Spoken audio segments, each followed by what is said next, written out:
Hi, this is Nida Naeem from the Grazia office, and today I'm joined by Malvika Sitlani as a part of our virtual beauty carnival. Hi, Malvika, how are you doing? Hi, I'm doing awesome, Nida. It's such an honor to be here with Grazia. I've always loved Grazia, so I'm excited for this. Thank you so much for joining us. So, today we will be talking about wellness and pregnancy with Malvika. So, yes, let's get into it. Firstly, Malvika, I'd like to know what are your biggest learnings about yourself during this journey of pregnancy? I think as an individual, like before I was pregnant, I always had a timeline to everything, and I always had like a restlessness and impatience, and less tolerance, I feel. And I've in this entire 8 months, I'm 8 months now, it has taught me immense amount of patience, going through so much mentally and physically. There's a lot of changes you are not ready for. Like people can prepare you for it, but when you actually go through it, you don't know what's kind of like hitting your body or your mental health, and it takes a completely different. So I think like having patience with your body, having patience with how you're feeling every single day, trying not to blame yourself every day for the different things you can't show up for, is something that I learned. Like I am so much more comfortable saying no. Like I cannot show up here, I cannot come.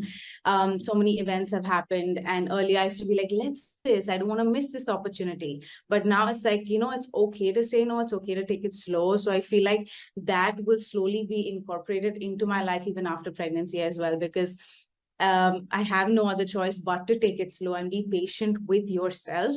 So patience and timelines. I put a lot of timelines on myself before pregnancy. Like I have to do this by this time, upload so many videos by this time. And I just realized that at some point you just cannot stick to those timelines, because life will unfold as it unfolds for you, and you just have to be okay when things don't go according to plan. So I think these two things were very innate in my personality before pregnancy, and these are like one of the biggest learnings that's going to actually help me in parenting moving forward, because it's going to help me with timelines, and patience are two things you cannot keep with a baby. Right, I'm sure it must be a lot to handle on a day-to-day basis. So, over time, have you developed any beauty rituals that you practice? And what is your go-to ritual on a low day? Yeah, so I make sure that I always take, like, it sounds silly, but I take a shower twice a day. Even though, honestly, getting up from bed or getting up from your sofa seems exhausting because it's everything's getting heavy now. But even on low days when you are just not ready to face the world, you don't want to talk to anyone, I make sure that I take that shower, because it changes your mood after that. You just go into the hot shower, you let yourself be, you do breathe. I do a lot of breathing in the shower, and I make sure I put that body lotion, I put that body oil, I put my face cream. So I make sure I do that as a ritual, and after that I feel so amazing. Showers are underestimated. I think you need to take that time out for yourself. That's a part of self-care. A lot of things can be, but this is a very natural thing that people can just do, get into the shower.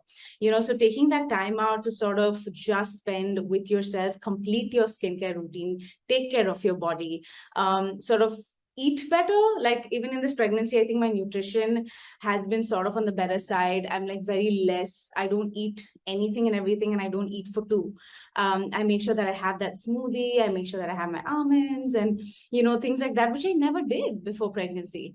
But I think all of those are additionally adding to my beauty ritual, so to say, on the inside, because I've just noticed that, dude, days you do not feel good on the inside, you just don't. So no matter how much makeup you put, it does not fix what's on the inside. So I think small acts of love towards yourself like these really, really help. Yeah. Yes, I definitely believe that, at the end of the day, you are the one who has to show up for yourself, right? Yeah. So, I mean, on those terms, I would also like to speak about, body shaming because, we live in a time when still a lot of judgments and body shaming revolving around pregnant bodies, right? So, as a public figure, how do you deal with the negativity? And have you also struggled with body image issues during your pregnancy?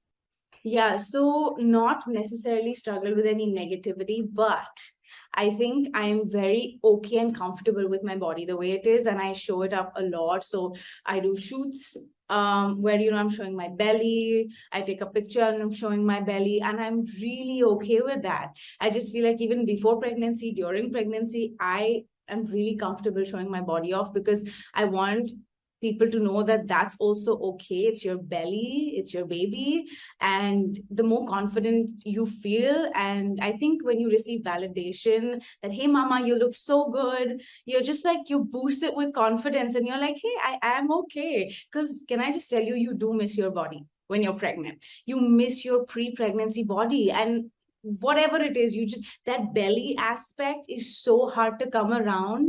And I've noticed that in myself. I keep saying it all the time, like, I miss my body because movement gets difficult, sleeping gets difficult. And I think, like, just by telling someone on social media, hey mama, you look so good today, it's enough for you to carry on this pregnancy and move ahead. You're like, yeah, I look pretty, you know. So yeah, definitely, I think my very revealing belly photographs and stuff, some people are just like, oh my god, like, why do you need to show your belly? Why do you need to, like, be all exposed out there? You don't have to, just like cover yourself up. And I'm just like, no, like, I'm not going to do that, because mamas need to know that it's okay. It's just a part of who you are, and it's just a part of your journey that sometimes you want to show off, and so I feel like I still don't back down. Because of all of these, I'm going to do more of it. That's just who I am. I love that. More power to you. So, you just shared with us how you love to hop into the shower and pamper yourself. So, could you also share your AM and PM skincare routine with us? Okay, I think, I've kept it really simple, and I've always kept it simple. I don't like to do the 8-step routine, and that's something just I cannot do. I make sure that I'm done with like 5 steps or even 4 steps. So I make sure I put a toner on, I put a serum that can be either hyaluronic acid, it can be niacinamide, either of the two. I lock it in with a moisturizer, and then I just put on sunscreen. So these are like my 4 like skincare routine. AM and PM, I avoid sunscreen. Of course, I put a beauty oil instead because I'm a dry skin. So I like lather myself. I just like douse myself in beauty oil till my neck, and I just like feel so good. And I think just doing that much is enough for your skin. Just moisturizer is not enough, or just like skipping skincare is something that I don't do. Even if it's late at night, I make sure I'm doubling up on that. I'm oiling my belly as well. I do that a lot and throughout the day. So 3 times a day, I just oil my belly. A lot of people forget or they're lazy, but it really comes to handy later on, and it just helps you post birth. Your body feels good and also gets back to its original like shape before, and then you don't feel like you've lost something.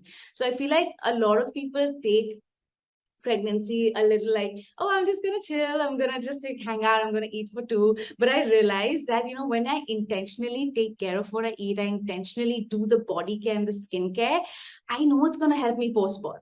I know that I'm doing this for the future Mars. Right now maybe I'm like a little uncomfortable to get up and go to the bathroom, but Mars, do it. And I think this is my just like motivation to all the moms out there to just do that little bit of self-care, because you're gonna thank yourself post birth. I agree. Definitely. I think some extra self-care can go a long way. So, what's your advice to those struggling with their self-esteem and embracing their body during pregnancy? Yeah, absolutely. Like I said, I'm also working out. I also know a lot of mamas who, if you have complicated pregnancy, it's a whole other thing. But the least you could do is take a walk. I've heard that brisk walks help so much. Just like a 10-minute walk at your home downstairs will really help with movement. So you really have to move your body. And that's how you get like better posture, better self-esteem. Because girl, it gets heavy, it gets so difficult to sleep, so difficult to take a step. You really are so tempted to just lie down, and that leads to a lot of issues internally with digestion as well. You already get acid reflux, you get, your intestines are really getting pushed, your organs are getting pushed Right. now. So there's so much that's happening in your abdominal area and your hormones as well, that when you move your body, when you do a little bit of stretch exercises, it's going to just amplify your self-esteem. You're going to be like, okay, I'm feeling good after a workout. It may seem difficult, but after that, you'll be like, at least I did that much for myself as well. So I highly recommend parents to do that workout. Just go for that walk. And all of this adds to your self-esteem. You don't want to sit and eat for two. You don't want to sit and go all over the place with sugar and add all of that into your body. So as much as I say love your body the way it is, absolutely love your body the way it is. But love your body also means take care of that temple. Like take care of that body, because this is going to carry you through the pregnancy, during birth, and even after birth is what you need to look at. And I think most people miss that portion of like, just 9 months is all I'm going to have, right? No, the post healing is so much more difficult. There's so much bleeding, there's so much swelling, there's so much healing to do. And that healing you need to prepare for now. So I think that's going to help your self-esteem later on. You're going to retract back to your normal body really soon, and you're going to be like, hey, all of those hours paid off. So, just do the little things to help your self-esteem. And honestly, look up to the influencers and the celebrities that are just out there with their belly. Look at their story, look at their where they're coming from, and that's going to influence you into feeling more empowered. So I think that is why we're on this platform. It is to shout out that, hey, mamas, it's okay. Like, we're all going through the same thing. Even if you have PCOS, if you have a hormonal issue, we're still here, and your body's going to take you through this. And once you believe that, once you believe in yourself, like nothing can stop you. Thank you for sharing your journey with us. But I'm also sure that you have both good days and bad days, right? It's a part and parcel of this journey. So, do you have any wellness or self-care practices for days when everything gets too overwhelming for you? Yes, absolutely. I think I've incorporated that also very much in my pregnancy early on. Before my pregnancy, I kind of like sidelined self-care. I'll be very honest with you. Like I didn't journal, I didn't take some time for myself, and it showed up. Like all of those hours of not taking care and sitting with myself showed up really badly. And so I just started keeping 2 journals now. And every morning, like I wake up, I put down something. Empty your mind. When you wake up, you definitely have thoughts of the previous night, of the previous week. Put that down on a piece of paper. Make sure you're writing your feelings. That's a no judgment zone. Like nobody touches that book, nobody gets to see it, it's yours alone. So do that. And mornings are like my time alone. Like I really don't want digital presence, I don't want anybody around me. So I think that sort of really helps with my starting the day. My routine is sort of like, okay, I started off with like penning down, so I have nothing in my head now.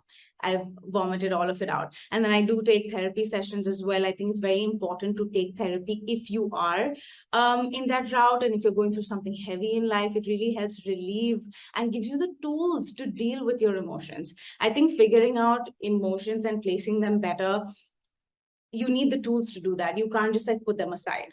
And that only a professional therapist can help you do. If not, hang out with your girlfriends, talking to your girlfriends, venting a little bit, being there for people also really helps, being around people who love you. So I think I've done more of that, which earlier I just focused on work, work, work, work, work. And I think that was just eating up to me. So I think taking time out with your loved ones and doing that workout, doing the self-care, journaling, breathing. How important is breathing? We're on autopilot breathing right now. Like we think, yeah, but it's going to happen forever. Girl, you need to take that deep breath for 4 seconds. You have to. That's the most important part of pregnancy as well. They teach you to take a deep breath for 4 seconds and relieve for 6. And that's all it takes. 5 times. Do it. I'm glad you're taking this time to sort of reconnect with yourself and your loved ones. I think this is such a great opportunity to do that, right? Have your definitions of beauty and wellness evolved during this new journey? Wellness, yes. I think that's something that has completely taken a different turn for me. It's really helped me mentally to be very calm and patient in times of absolute turbulence in my life. It's just too much happening personally, and all of that requires a certain amount of awareness. It requires a certain amount of, hey, I'm in a dark abyss right now, I need help. So the awareness of recognizing that you need help and sort of getting it, it's what's going to save you at the end of the day. So wellness is about like keeping in check that, hey, am I feeling okay today? Check in on you, see if you're okay. just distracting yourself and going to work is not where it's going to be at. So that is a part of my wellness that has come into play. If I cannot show up at work today, I will not show up at work today. It's fine. People can wait. The world is not going to burn if you take a day off. And that's something you really have to let the guilt go.